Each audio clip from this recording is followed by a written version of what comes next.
Welcome, everyone. I am Professor Tracy Cooper. I am a member of the Save Venice Board and also serve on the Projects Committee, Educational Resources Committee, and am the director of the research track of Women Artists of Venice, which you will often hear referred to as WAVE.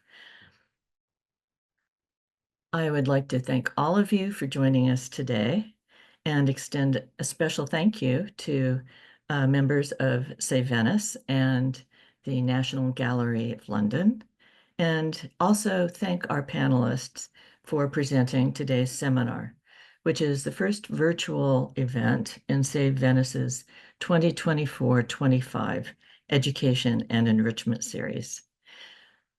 Save Venice is the leading American nonprofit organization dedicated to preserving the artistic heritage of Venice, Italy. Since 1971, Save Venice has funded the conservation treatment of over 2,000 works of art and architecture. Founded in 2021, Save Venice's Women Arts of Venice program is dedicated to identifying, restoring, and honoring the contributions of women artists and artisans active in early modern Venice. What is unique about the Save Venice WAVE program is the partnership of research and conservation, leading to optimal outcomes for long invisible works by uncovering knowledge about their female creators and artistic production, and restoring their physical condition to bring them back into public view. The transformative gift has, in support of research into women artists by our next panelist, has enabled the unseen background work that has gone and is going into looking through widely scattered historical sources in libraries, archives, and museums, resulting in the identification of over 100 women artists and artisans in Venice and its territories during the period of the Republic. Research on WAVE has been shared through campaigns of educational talks, conference panels, recent exhibitions that we'll hear more about, publications, and this includes a new volume of contributed essays and a forthcoming website based on the research database designed and created to document this collection of WAVE, an ongoing endeavor. A goal is to establish relationships with other important women artists projects, today featuring the Women in the Arts Forum at the National Gallery of Art in London.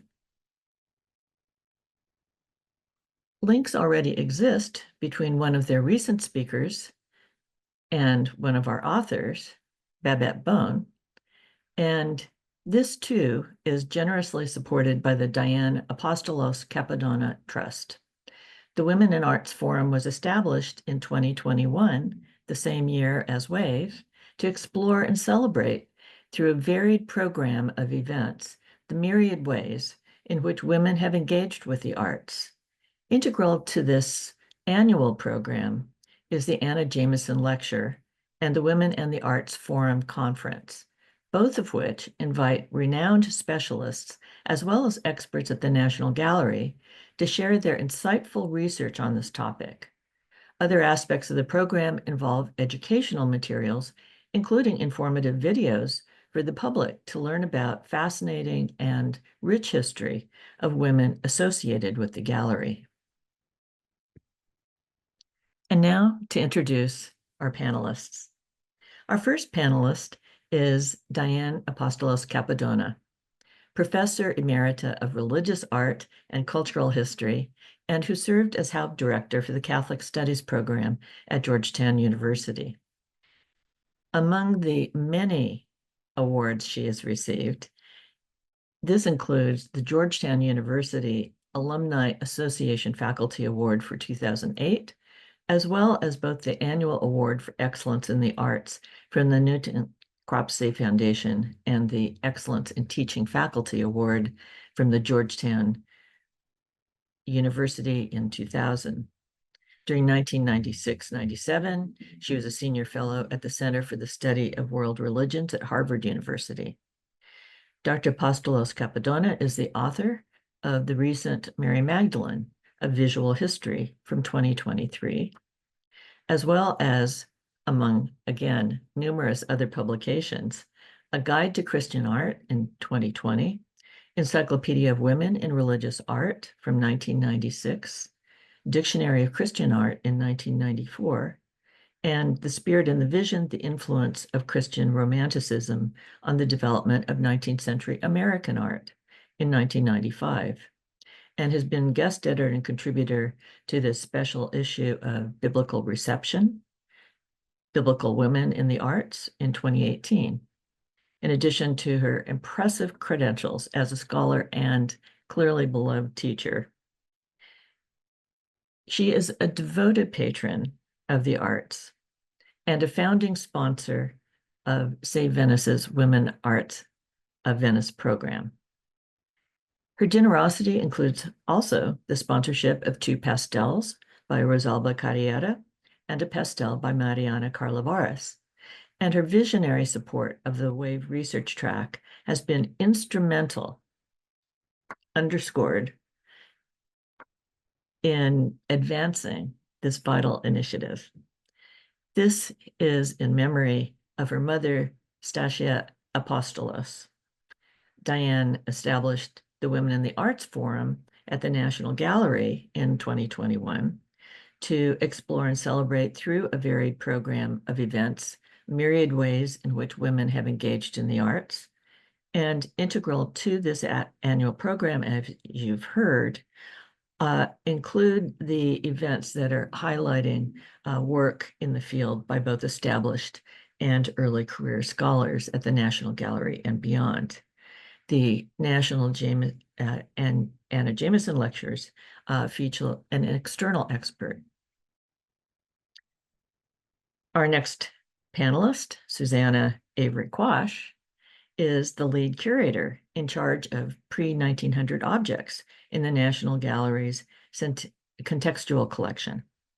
And she is responsible for activities associated with the research strands, buying, collecting, and display, and art and religion, and the Women and the Arts Forum.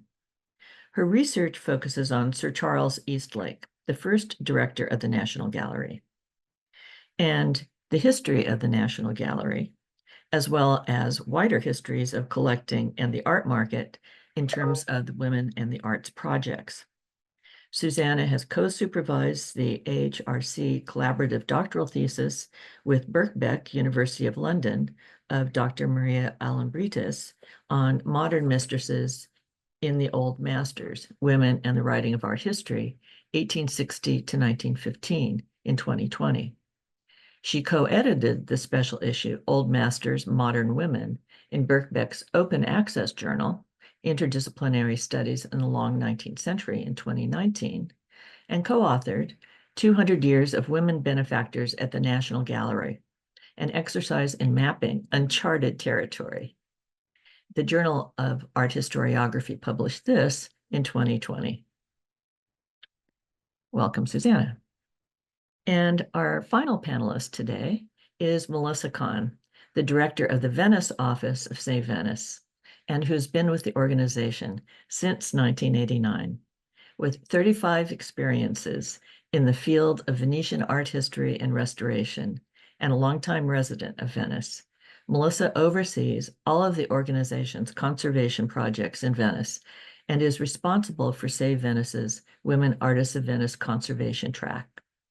Melissa regularly gives lectures in Italy and the United States, as well as elsewhere, on Save Venice's projects, and contributes to publications on art conservation, and is a welcome panelist at many of the scholarly annual conferences that Save Venice participates in as an associate organization, such as Renaissance Society of America.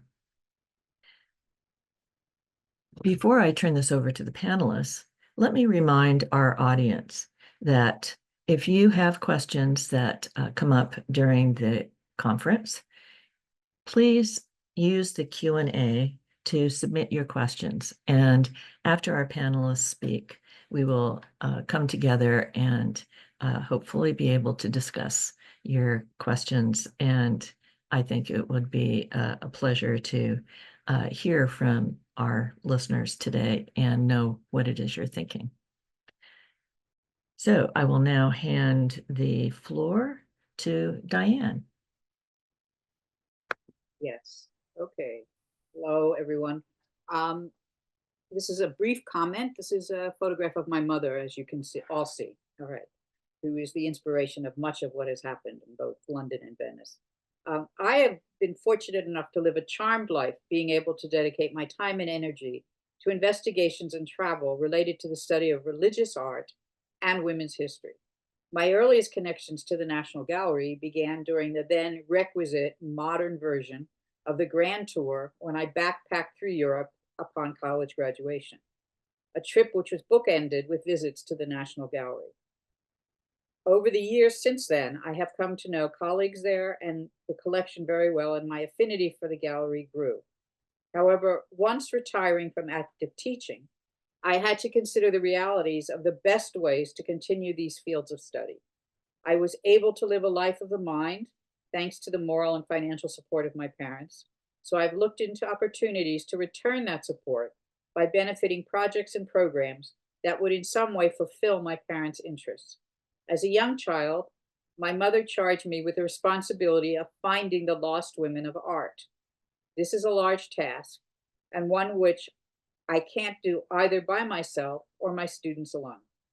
Once upon a time, Artemisia Gentileschi and Elisabetta Siriani were unknown except perhaps to specialized scholars, and many of their works lay in need of restoration in grandmother's attics, as well as museum and church storage rooms. Since the late 1970s, feminist scholars and museum curators have made great strides in expanding the public recognition of those lost women of art, who are now being provided a vehicle to promote both an awareness of their artworks and technical achievements, their places in art and cultural history, and their biographies.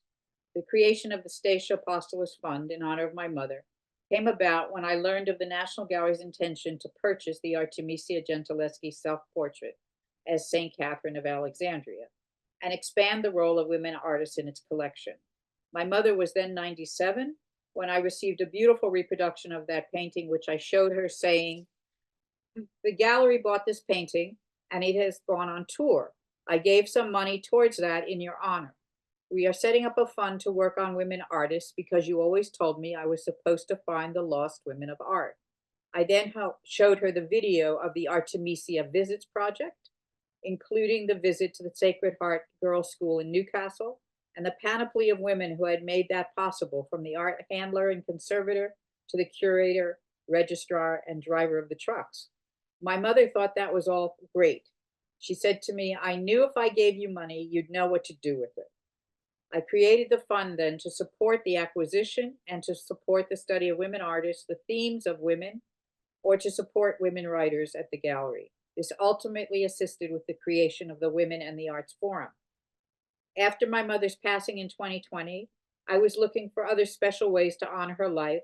So when I saw the online Save Venice discussion of the conservation of pastels by women artists, I immediately decided this was a meaningful way to connect her to Venice by supporting the conservation of 3 panels by women artists, as did the idea of providing some of the initial funding for Save Venice's Women Artists of Venice research program.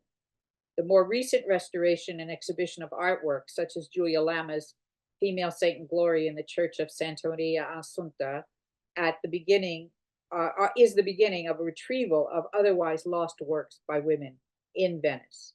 I'm delighted to announce today my additional sponsorship for the Anna Jameson Scholarship, in art history at the National Gallery of Ireland, in support of art history students for the study of women artists, the iconography of women saints, or Christian art found in the work of that collection. The inaugural scholarship will be awarded in 2026. I hope that the energies and interests of young scholars can now be turned towards the rewards and excitement of primary research about women artists that teaches about these women, their struggles, their defeats, and their successes, in both exhibitions and monographs. For as full as my own bookshelves may be, there is always room for more books that will announce that the lost women of art are on their way to being found. And now I'd like you all to hear from Dr. Susanna Avery-Quash, who organizes and leads the Women in the Arts Forum in London. Thank you. Thank you, Diane, very much indeed. It's a great honour and privilege to join everyone here for this event. And what I wanted to do was to contextualise the work of the Women and the Arts Forum at London's National Gallery. Just so you are aware, of the 2,400 paintings that spans the 13th to the early 20th century in London, we only have 27 works by women artists. That lack is often pointed out by journalists, and I can assure you that the National Gallery leadership is well aware of that and has been doing much in recent times to acquire, display, research and disseminate information about paintings by women or other works interesting from a gender perspective, whether that's to do with female iconography, provenance or interpretation. So I'd like to begin by putting the National Gallery's work in a wider British context, just so you get a bigger picture before turning specifically to the work at the gallery and WAF, Women in the Arts Forum in particular. So if I can have the next slide, please. That just shows you some of the works by women artists in our collection. You'll recognise some of them there. In my next slide, I wanted to give the floor to the National Portrait Gallery, because I feel they've really been ahead of the game in the UK. In 2006, the book I show you on the right, History's Beauties, Women and the National Portrait Gallery, 1856 to 1900, was written by Lara Perry. And to my mind, it's really the first institutional investigation of a history of female connections with an art collection in the round. Much more recently, in 2020, Dr. Flavia Frigieri was employed by the National Portrait Gallery as Chanel Curator on an important project called Reframing Narratives Women in Portraiture. And she oversaw the acquisition of a number of works by women post-1900, as well as the displays of works by women in the newly refurbished galleries. As part of the new refurbishment, a very visible sign of the refreshed NPG is the fact that Tracy E, the preeminent female 21st century artist, was commissioned to produce a set of bronze doors, rather Ghiberti style in Florence, if you will, brought up to date. And I think that her Every Woman themed doors is deliberately provocative, given the sense that the National Portrait Gallery original mission was to celebrate famous British citizens, often men. And as many of you will know, there was a recent announcement that the National Portrait Gallery has its first female director, Victoria Siddle, which is very exciting. Turning to other collections in my next slide, I'm going to show you here two recent exhibitions, which were 2023-2024, by other UK national galleries. On the left, Now You See Us at Tate. That was the work of Tabitha Barber, looking at a survey of work in Britain by women artists 1520 to 1920. On the other side, we have a monographic show recently produced by Annette Wickham at the Royal Academy on Angelica Kaufman, one of the two first female Royal Academicians. What I'm going to show you in the next slide is turning to the National Gallery's endeavours. And we've already seen this beautiful self-portrait by Artemisia Gentileschi as St. Catherine by Professor Apostolos-Cappadona because she helped contribute to its purchase. This was a very exciting acquisition for the gallery in 2018 because it was the first work attributed securely to this female painter in any UK public collection. And we wanted to share this wonderful gift with the nation. So in the next slide, I'm showing you something that Diane referred to, Artemisia Visits, Once the picture had been acquired and restored, it went on tour round the UK to some very unusual locations. And the many people who saw Artemisia in their own backyard, so to speak, were delighted that they did not have to travel to London. Some of them, as you'll see, weren't able to actually leave their places of residence. So it was great that we could take Artemisia out. It went to 5 different places, and as Diane quite rightly explained, the whole tour was led by women curators, the truck driver, the art handlers, etc. So it was all women lineup. So let me tell you about the 5 locations. It started off in Glasgow in Scotland, the only dedicated women's library. It then went on to a doctor's surgery in East Yorkshire. The third venue was what Diane mentioned, this girls' school in Newcastle, where it was displayed nearby a selection of works of art by the pupils at the school. So they were women makers of the newest generation, being inspired by Artemisia. Very importantly, the 4th stop was a women's prison, HMP Send in Surrey. And the inmates were given many drawing lessons and classes where they could do their own self-portraits inspired by Artemisia's self-portrait. And the 5th and final stop was Woodward Green Library as part of the Walthamstow Forest Borough of Culture in 2019. Once back home, the masterpiece became the centrepiece of a monographic exhibition about the painter. And she's been the centre point of many other exhibitions subsequently, including one in America that some of you may have seen in Detroit and then Hartford, Connecticut. And much more recently, and that's the image I show you on the right of the screen, for our bicentenary, we're 200 years old this year. As part of our National Treasures exhibition, 12 iconic masterpieces were shared round the nation in 12 different UK-wide venues, and Artemisia went out as one of the dozen. And she arrived in Birmingham in the Icon Gallery and was put alongside or part of a feminist installation by contemporary artist Jessie Jones.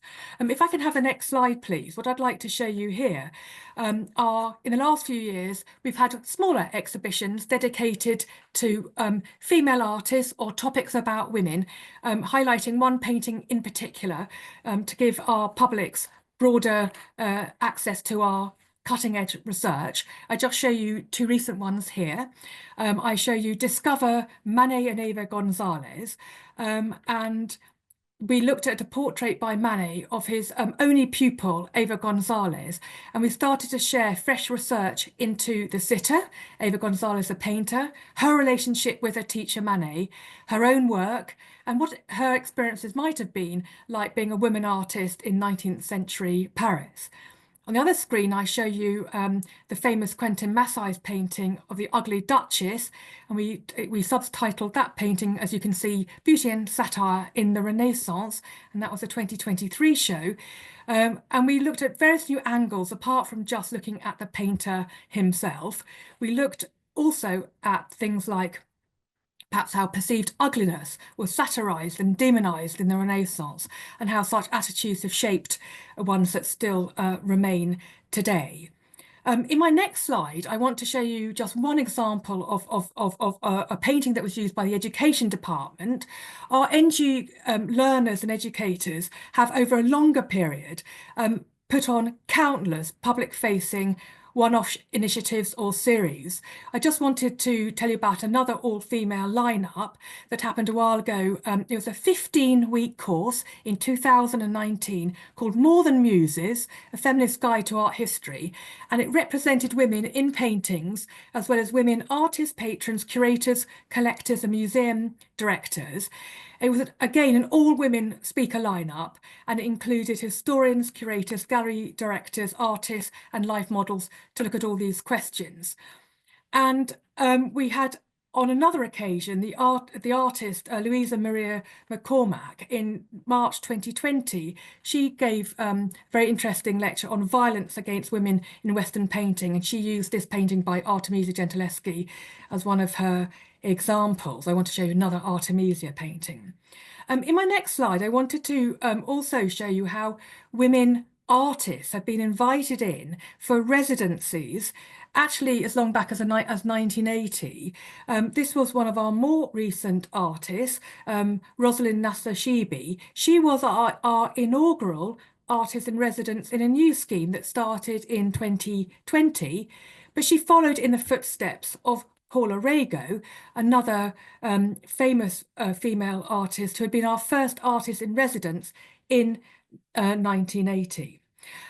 Such residencies allowed artists to engage with our collection firsthand. They often have studio workspaces, places where they make work in the National Gallery itself. And they obviously speak to our professional staff, curators and conservators and scientists and educators and so on. And also they have interactions with the public, because the public can go and see them in their studios and talk. And we make films and we have public events with them.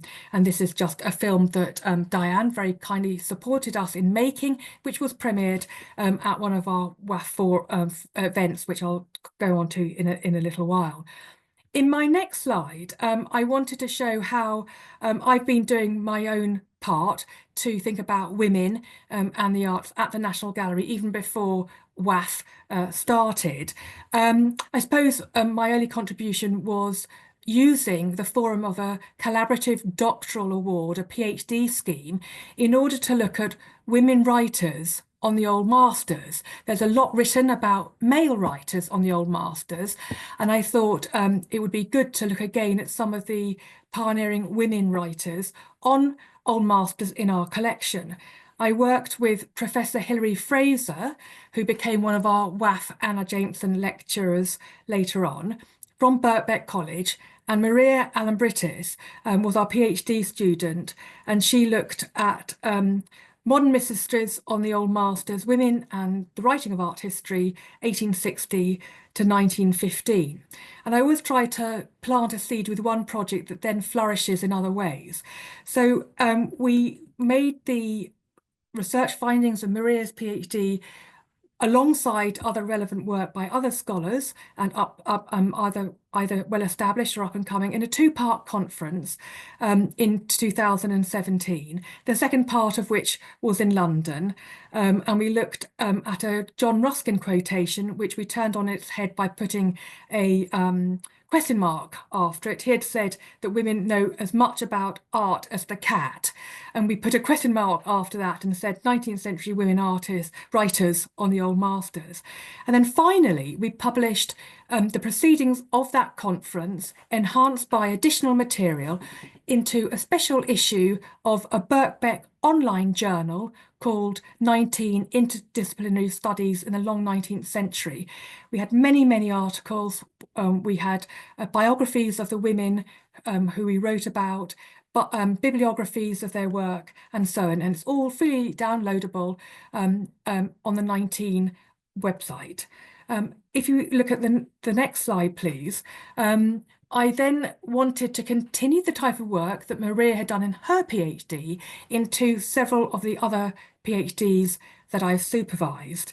I just show you two pattern examples here.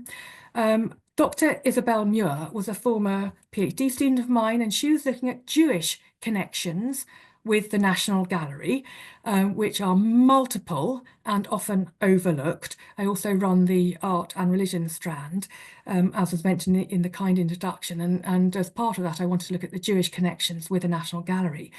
And I asked her to write a chapter on women, Jewish women and the National Gallery. And for one case study was Lillian Browse, who you see here, who was a very feisty gallery director in Bond Street, and during the Second World War she initiated a series of pioneering temporary exhibitions at the National Gallery when the rest of the collection, all of the collection, had gone to Wales to a slate mine for safekeeping. And in order to give Londoners something nice to look at, Lillian Browse came up with the great idea of having temporary exhibitions of modern and contemporary art. So we investigated this pioneering series. Of course, Kenneth Clark had his own exhibition series of war artists, but Lillian Browse stepped in first with her series that ran in parallel with Kenneth Clark's.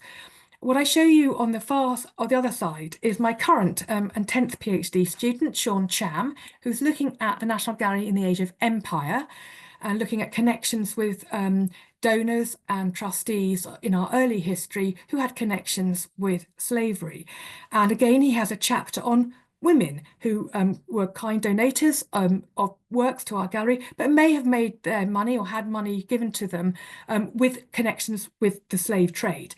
So we have one such case study here. It's a painting by Benjamin West of Mrs. Worrell as Hebe, and Sean Cham was looking at Harriet Worrell, who donated the portrait of her mother by Benjamin West to the National Gallery. It's now in Tate's collection. In the next slide, I also wanted to show you some of my own particular academic work. I suppose I've contributed in my own small way 3 pieces of work. The first is on Lady Eastlake, who was the wife of Sir Charles Eastlake, and with Julie Sheldon, who is our most recent Anna Jameson lecturer, we wrote about a beautiful drawing album that contained 200 of Lady Eastlake's drawings that had come to light during the time I put on an exhibition in 2011-12 about Sir Charles Eastlake. And this exceptional drawing album containing, as I say, 200 drawings by Lady Eastlake was presented as with attributional issues, and we were able to confirm, yes, it was by Lady Eastlake. The owner of the album subsequently very kindly and generously donated the album so that it could sit alongside Sir Charles Eastlake's notebooks, in which he often refers to his wife's drawings, including these 2 works and pen and ink after the old masters. In his notebooks, he says things like, "See sketch by E." And when I published Eastlake's notebooks for the Walpole Society, I could surmise that she had done sketches, but I didn't know where they were. So, of course, it was a wonderful day when the album was presented and the sketches that I knew existed somewhere, but never believed I'd see with my own eyes, were on my desk at the National Gallery. I also wrote about Anna Jameson and other women friends of Sir Charles Eastlake in the 1840s, who were all women writers who contributed to knowledge about the old masters. In this next slide, I want to show you the most recent article, the first part of which I co-wrote with Christine Riding, who's our Director of Collections and Research. I was asked to participate in 2019 on a conference on women donors for a conference in Edinburgh run by the National Galleries of Scotland. And I realised that there had been very little work done on our donors at the National Gallery. So I was able to map them in their entirety and tie up pictures with their names and then spot patterns about who these women may have been, their motivations for giving to the National Gallery, motivations for collecting, and so on. Next, please. And then, having done all of this work and having been a friend and colleague of Diane's for many years, I started talking to her about how we could join up the dots. I've given you the context of Britain, I've given you the context of the National Gallery, but to make things a little bit more visible. And what we then decided to launch was the Women and the Arts Forum, and that would contain, it would be a lovely omnium gatherum each year, but largely containing 2 major events. First of all, the Anna Jameson lecture each year, and then an event or a conference for the Women and the Arts Forum.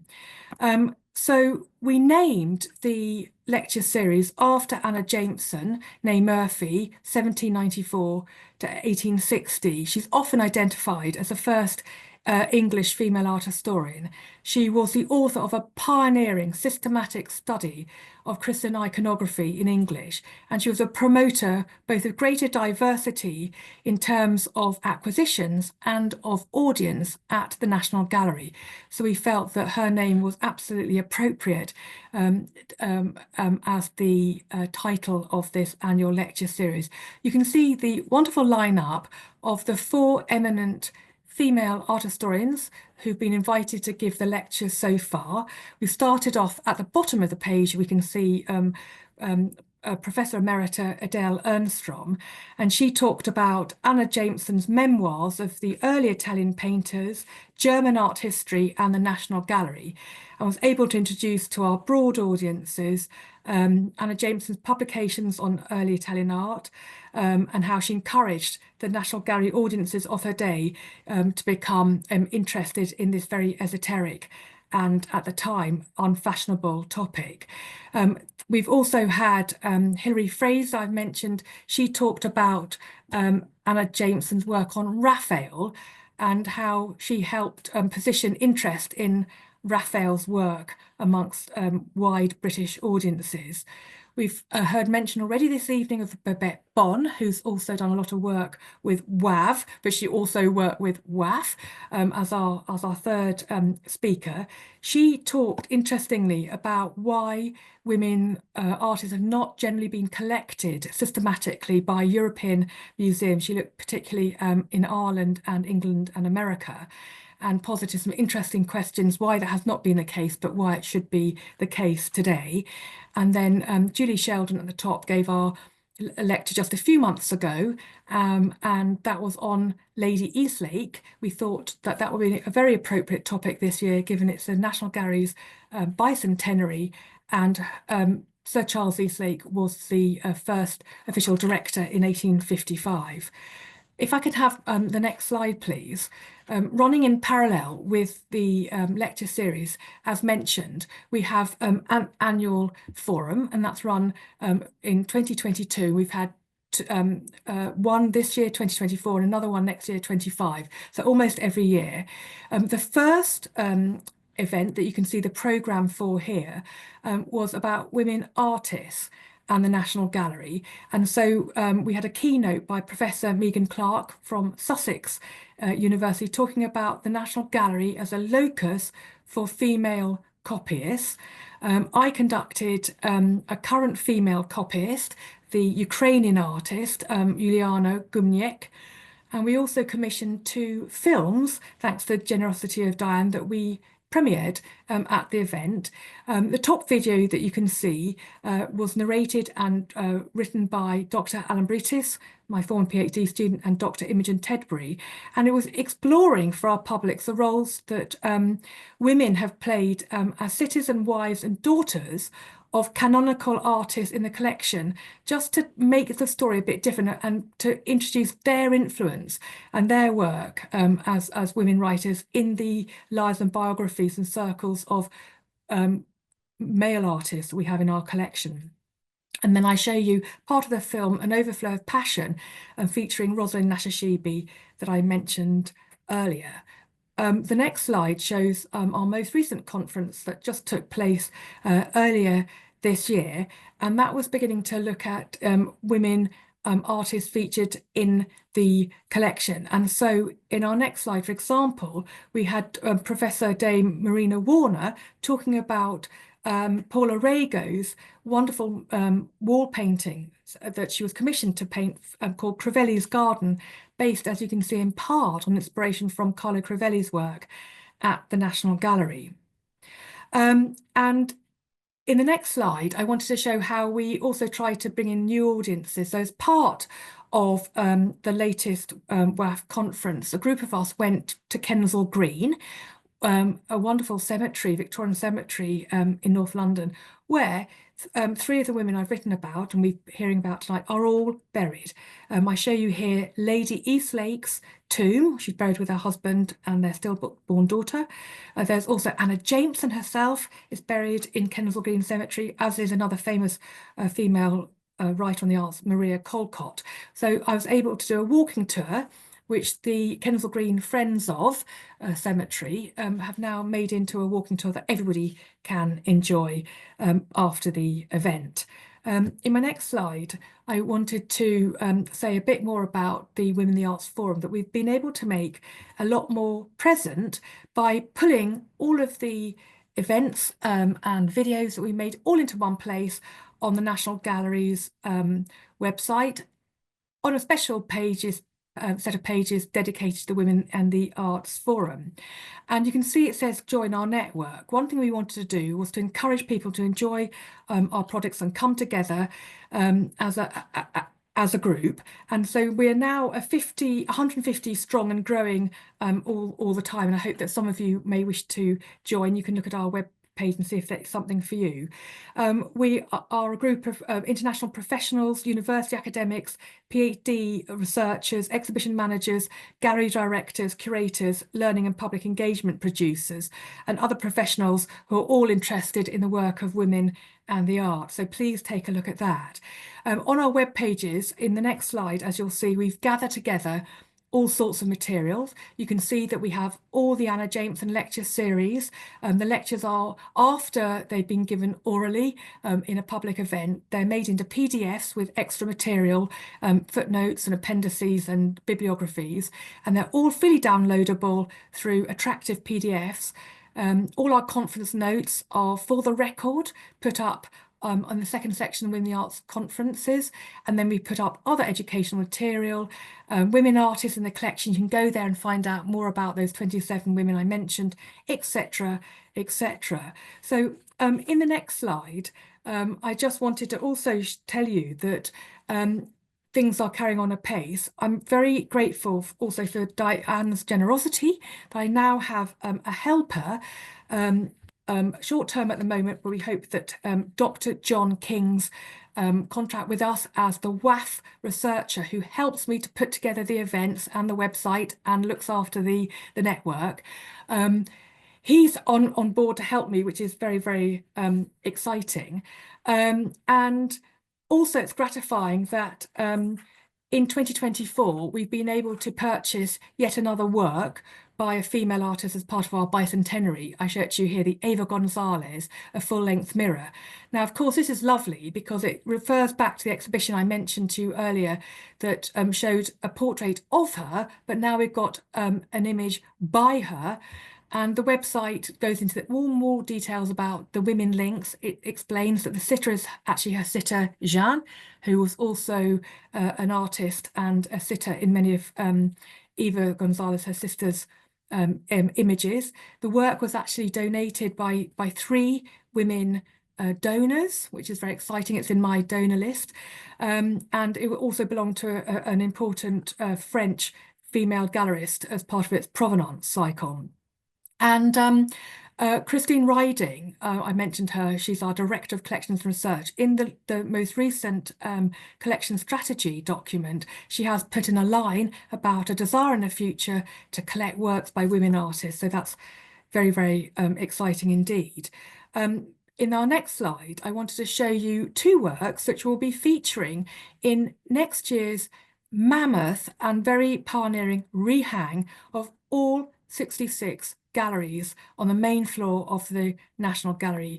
And we're redisplaying the entire main floors as part of our bicentenary offer. There'll be one room in which there'll be 4 paintings of women to really big up the work that WAF has been doing and to show women at the National Gallery in various ways, apart from as the artists, but also as sitters and so on. And that will be in room 11. So I hope if you're in London from May next year, please go and look at the entire rehang and take a special look at room 11. And finally, in the next slide, I wanted to show you a lovely appropriate activity that has just happened a few weeks ago from the National Portrait Gallery. Diane had wanted me to borrow the Anna Jameson bust. And I thought it was a splendid idea. So did our director, Gabriele, so did Christine. And we worked hard with Flavia Frigieri, my colleague I mentioned earlier. And now we have the Anna Jameson bust. It replaced the bust of a former male early trustee. But for a while, it's wanted to have the only sculpture of a woman in the gallery this year, our bicentenary.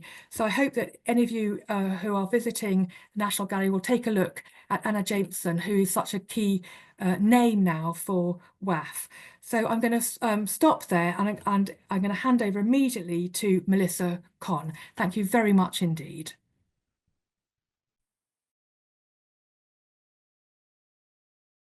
Okay, thank you very much for that fascinating presentation. It was lovely to hear about the Women in the Arts Forum. And now I'd like to take a minute to talk about the Say Venice Women in the Arts, Women Artists of Venice project. We've always known that there were women working in Venice. They were noted in various documents. In particular, we knew about Marietta Robusti, the daughter of Tintoretto, who was often cited as being part of his workshop. And so Say Venice decided in 2021 that we would start the Women Artists of Venice program. Very important is the research track led by Tracy Cooper with various research associates to start looking for the names of women artists that worked in Venice and try to determine what they produced. So sometimes we found a name, but not actually any idea of what was given.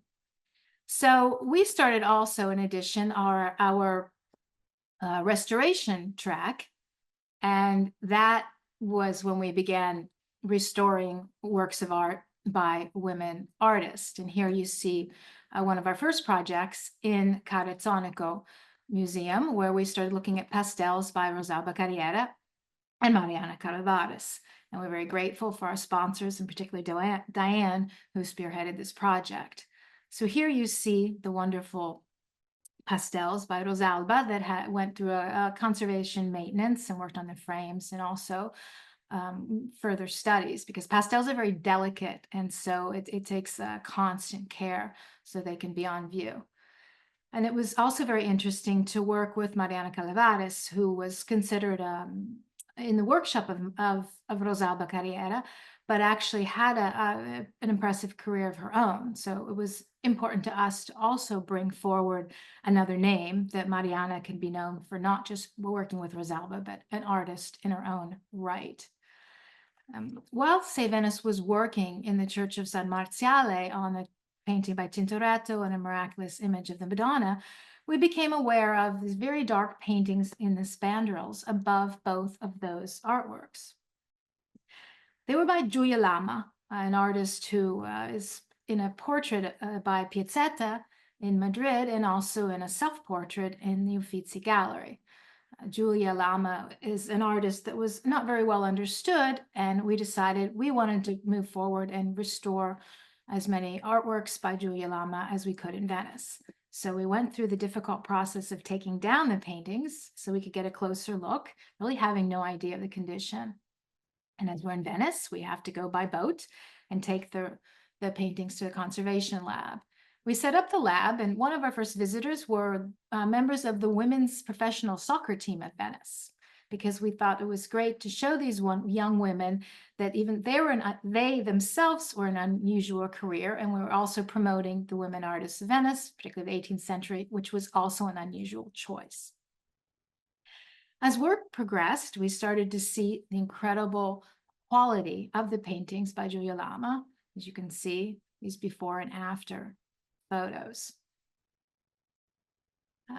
Largely misunderstood because of condition problems, the darkening varnish. It was hard to understand really the quality of Giulia's work. Our next painting we adopted was by Giulia Lama on the village of Malamocco on the Lido of Venice. And it's a very dark and gloomy painting, but we decided to take it down, bring it across the lagoon by boat, and started our initial test cleaning patches, where you can see here the quality that is coming forward and the beautiful colors. So this wasn't a drab and dreary painting, but instead a beautiful work that we think dates to the 1730s. This is the painting during restoration, so you can see the damage. It had been folded at one point, so the bottom of the painting had suffered, and in the center sections, you still see the varnish and the darkness being removed. Here's the painting after conservation treatment, a very lovely piece and a really wonderful tribute to the work of Giulia Lama. We're still not exactly certain of the subject of this. We've determined a Virgin in prayer. It could be an Assumption of the Virgin. It could be many other things. That in the beginning, it was thought to be a female saint, even a martyred female saint. And documents have not yet been uncovered exactly what Giulia Lama was painting, but at any rate, it's a lovely piece. We were so thrilled with these Lama paintings that we decided in Venice that we'd like to have an exhibition. So we were hosted by the Seminary of Venice at the Church of the Salute in the Manfrediana collection on the Grand Canal, with an exhibition of these 5 works. And here you see the San Marziale pieces on display. And then in the Sacristy of the Salute, we had the Giulia Lama from Malamocco with display panels in English and Italian. So this was an important part of really getting these works in the public eye because they are hard to see. One painting is on the Lido, the other paintings, the other 4 are high up on the wall at San Marziale. Of course, the paintings had to go back to their original location. So here we are in the summer going back to Malamocco, and we brought the Giulia Lama painting back, and the church bells were ringing. And a few days later, we had a presentation for the entire parish who welcomed with great joy their Giulia Lama painting back. What we're working on right now is a painting by Giovanni Garzone. It's from the Accademia Galleries collection. It's on deposit. And it's so far really showing remarkable results. You can see it's very interesting that there's such a large signature, Giovanni Garzone, painted on the rock. And to the right, you see where we've started to remove the varnish to show more of the quality of the painting and the much brighter colors under the discolored varnish. And this painting, again, in deposit at the Accademia, so not on view, but already it's been asked for an exhibition. And so it will be sent to Naples for an exhibition next year, starting in November of 2025, on another 17th century. It's called Women Artists in the Kingdom of Naples. So this is a great example of how when you clean a painting, you restore it, bring it back on, in the public eye, then they start traveling again. This painting of Garzone is particularly important because she's best known for her still lifes, and to have one of her very, very early pieces, she was possibly 16 or 17 years old, and a religious painting that was in a church in Venice is very important. As far as future projects, we are hoping to start with the Accademia Galleries, a pilot project to restore their Rosalba Carriera pastels. They have 9 pastels by Rosalba, and they have 4 by members of her workshop. These are in difficult condition. Our Carezzanico pastels were in a better shape, so they only required maintenance, while these are going to require a much more in-depth treatment, and more studies need to be done before we can determine exactly with the Accademia officials what needs to be done. And then another project we see is in the Church of San Pantalone, and it's a painting by Elisabetta Lazzarini. And I show you the slide in that format so you can see the context of where we're finding these paintings by women artists. It's in the sacristy, and I've thrown on a wall that has some condition problems itself. And our idea here is to do non-invasive studies on the work so that we get a better sense of how Elisabetta worked, so we can separate her work from her brother Gregorio, because many things are just given to Gregorio that we think are in fact by Elisabetta. Talking about new publications, a great shout out to Tracy Cooper, who edited this volume, The Women Artists and Artisans in Venice and the Veneto.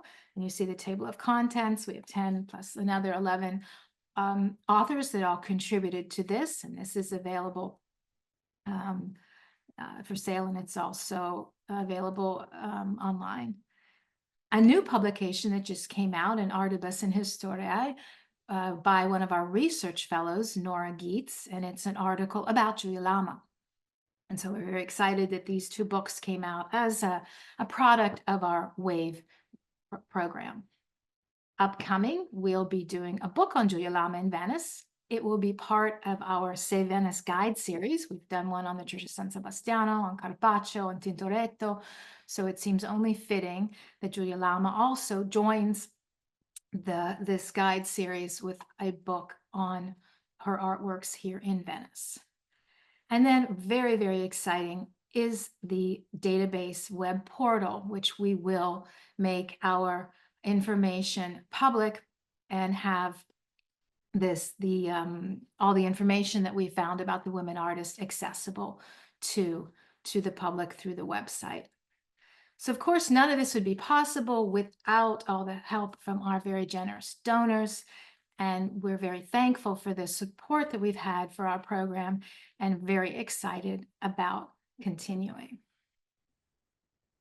Thank you so much, Melissa. And I'd like to invite the rest of our speakers to join in. And first of all, just congratulate everyone on the kind of fascinating work that is going on in each instance. The kind of just, process of discovery is one of the really exciting aspects of this. And then the kind of implications that come out of these discoveries that allow us to really begin thinking differently about the world of art history and the kind of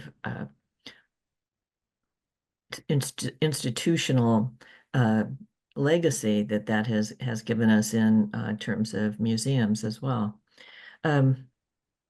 We have a few questions here, and I was also coming up with a few on my own. One is just a matter of curiosity for you, Diane, and that is, it strikes me that you are rather a pioneer in thinking about religion with a visual approach. And I wonder, what was your inspiration for thinking visually about religious art?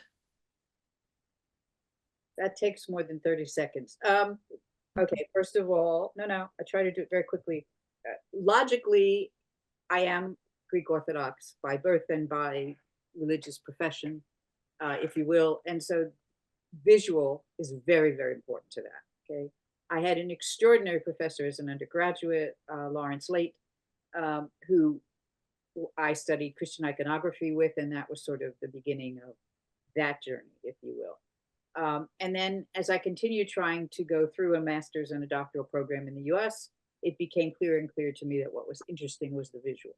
And I have to say, one of my great inspirations was Anna Jameson, who I discovered when I was an undergraduate, all of her books, and I tried to follow some of her journeys. And so that was a whole nother procedure. And I think it's a field which has gained in expansion. I'm editing an Oxford Encyclopedia on Religion and the Arts, which will be out in 2026.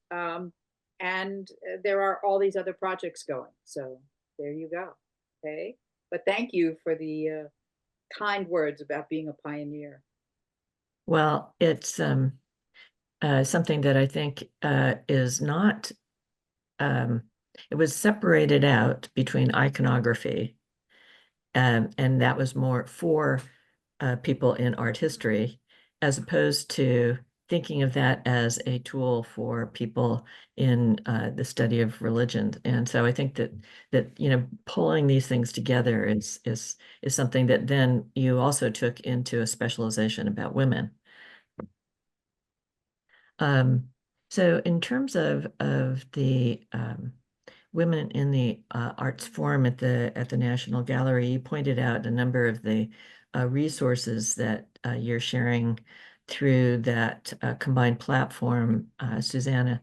And I wonder, one of the questions that we got from a member of the audience is the question about whether there's been a kind of analysis of the participants and visitors and users, both in terms of your events and in terms of this platform, or is that all still being built? That's a very good question. We know numbers who attend and that sort of thing, and we know about the profiles of people who join our network because we ask them why they're interested and if they have a professional connection, what that might be.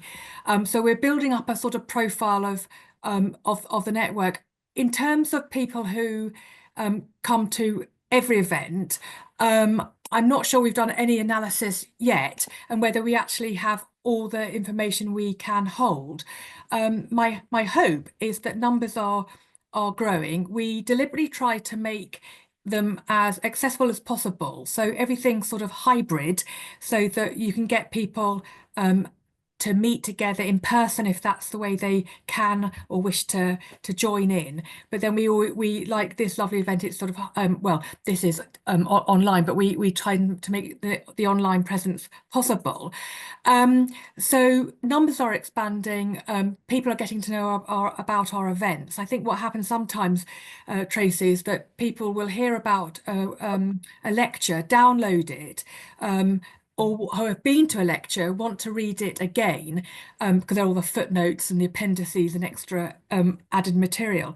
Then they might read some more of the lectures, get very interested in that, hook onto a lecture, tell somebody else, and so it goes on. So the question about the audience makeup, I will be more attentive to that in the future. My hope is that it's, you know, cross-generational, all genders, and specialists and non-specialists alike. That's my hope, and we do embrace you know, everybody to the events we know in person very, very warmly. So good question. I need to a bit more thinking about that, but we do know about our 150 plus network that's just been developing, you know, apace over the last year. Thanks. Well, I think that the taking the occasion of the anniversary is something, you know, to, you know, and highlighting the kind of resources in a very findable place really does allow for that, you know, spreading out of the information, because a lecture that's given in person without any kind of record other than it happened, and maybe an eventual publication of it, whereas you're really almost creating a much faster turnover so that it gets out to the public. Somebody can cite that, it can get published in somebody else's work, somebody reads that, and, you know, and so it goes. And in fact, it is really all about networking, which is what so many women artists, I think, and historians and patrons and donors survive doing. And Tracy, may I just add one extra thing? It suddenly made me think. The whole idea about digital is that we can add things, and we've been looking at your wonderful WAV pages as well. Just in relation to that article about women donors I mentioned, although the actual text remains the same and the postscript I added in 2024, there are two appendices. One is done alphabetically by women by name who've given, and the second one is done by date chronologically.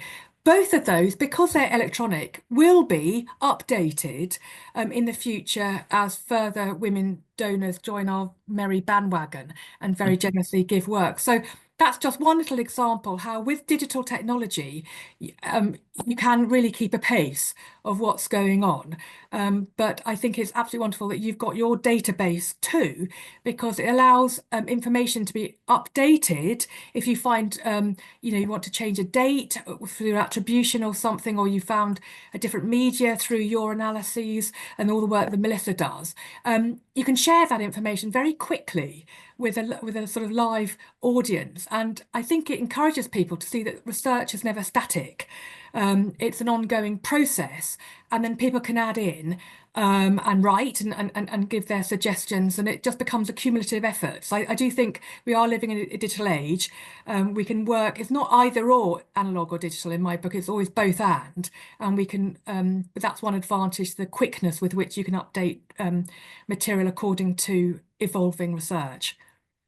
I agree. In fact, our database that Melissa showed is the back end to what will be the website, and it will, and it is incomplete. It reached enough of a critical mass that we felt that we should share at least the names of these artists and what we have been able to learn about them.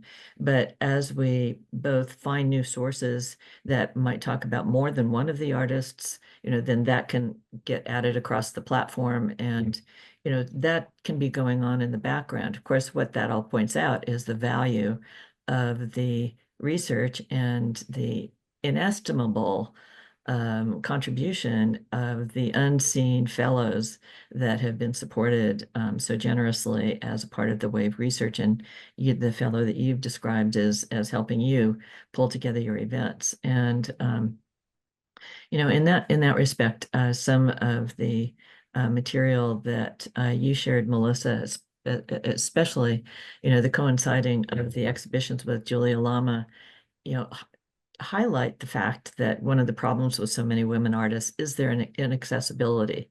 And, often a double-barreled inaccessibility because the work is in terrible condition. And so nobody looks at it, but also so often inaccessible, as you pointed out, with the Julia Lamas at either end of, Venice, one the end of the Lido, the other, in a church that's rarely open and very high up. And it seemed that making that available to people generated a really wide buzz. And I wonder if you've had any kind of surprising reactions from people in regards to having seen the exhibition.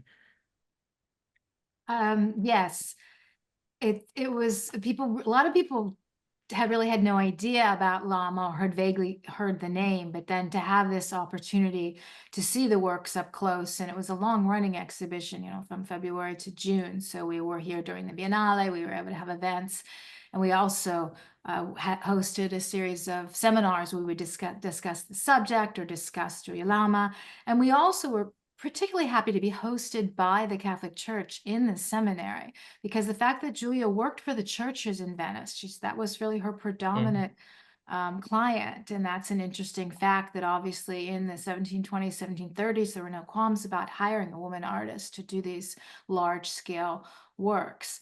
And so the combination of all those elements made that exhibition on many levels particularly interesting. And I think one of the things that I heard, and the first question really points out some of the issues of gathering the kind of responses that we're getting to show how important it is. I mean, we know it from the responses that we get personally, but so many artists, the department I'm in is located in a school of art. I know artists from across the country, and they were traveling because they went to the Biennale, and it really did blow them away. They were unaware of this artist, and so I think it really opened up a lot of eyes and will inspire a lot of people because the work is so powerful. And I think the things that you described that you learned are really the exact kind of step forward that partnership between research and conservation can bring. For example, what is the subject of this painting, given the clothes are not the typical garb? The attribute, was there an attribute? Could that identify the subject? And what conservation showed, as you pointed out, no attribute. So, then, I think that kind of question, along with the question you pointed out with the Lazzarini, if we can better understand the particular pigments used by an artist like Julia Lama, does that allow us to look at her work that's out there and floating around in the world with a more expert eye? Same with somebody like Lazzarini, who worked in a family workshop. And so, I think all of these kinds of questions are really fascinating to learn about. The other question that we got here about our various databases is, do we include other arts? And certainly of the 100 artists that are included in the WAVE database, the answer is yes. So, for Venice, we have glass makers, lace makers, and embroiderers. And of course, somebody like Rosalba embodies, the latter, as well as being, a pasteliste. And I would imagine the same is true for your wafted work. The kinds of arts that you're interested in expand beyond. Well, the thing is, our collection really only comprises paintings. So we don't really collect sculpture. We have the occasional pastel, but so sadly the answer is we traditionally do not acquire decorative arts. So I think yours is a lovely database because it shows women's work in the round in a way that our collection cannot, because we only collect works on paper. But we only collect paintings with a few works on paper. But I think the point is, if we're looking at women artists and we know that they were expansive and worked as craftswomen as well in different media, we will obviously take that into account in our scholarship, but we would never be able to really think of acquiring work. So I look forward very much to looking at your WAV database to see their work in other media. Yes, I think that's a good point. So the Anna Jameson bust, on loan is a nice sign of collaboration between institutions there. Does anybody else have a question before we sign off, or question for each other? I think that given the time, we should probably let people go about their day. And just like to thank our panelists for your wonderful contributions. It was a real treat to have these presentations and to learn more about the National Gallery's Women in the Arts Forum, and appreciate the National Gallery of London's participation in this event. And in terms of the Women and the Arts Forum, there is information that you saw in the website that was given. And for support of the Women Artists of Venice program with Save Venice, please consider contacting Kim at Save Venice, someone who is an ardent supporter of Women in the Arts of Venice. And also remember the upcoming events that we have. The upcoming Women in the Arts Forum events include the 2025 Anna Jameson lecture that will be given by Dr. Paris Spies-Gans on Thursday, the 13th of March. And also the Women in the Arts Conference, Hidden Histories at the Museum, that will be on 23rd of October in 2025. And those of you on this side of the Atlantic and who are able to be in New York may be interested in the next event on the Save Venice calendar, which is the wonderful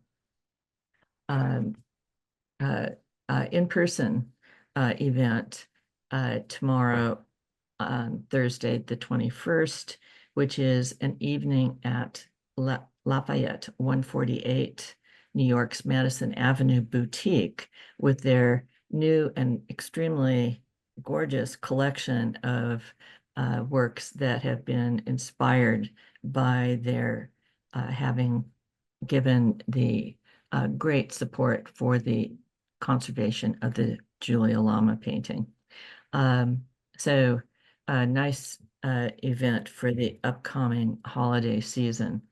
And I would like to thank all of our audience out there, both the members of the National Gallery's Women's in the Arts Forum, members of the National Gallery of London, and those of you who are members of Save Venice, and encourage that if you're not a member of Save Venice but interested, to please contact Save Venice and consider joining as a member and experiencing some of these kinds of events that will be taking place, as this is only the beginning of the Arts and Education and Enrichment series for Save Venice this fall. So thank you all, and I wish you a good day.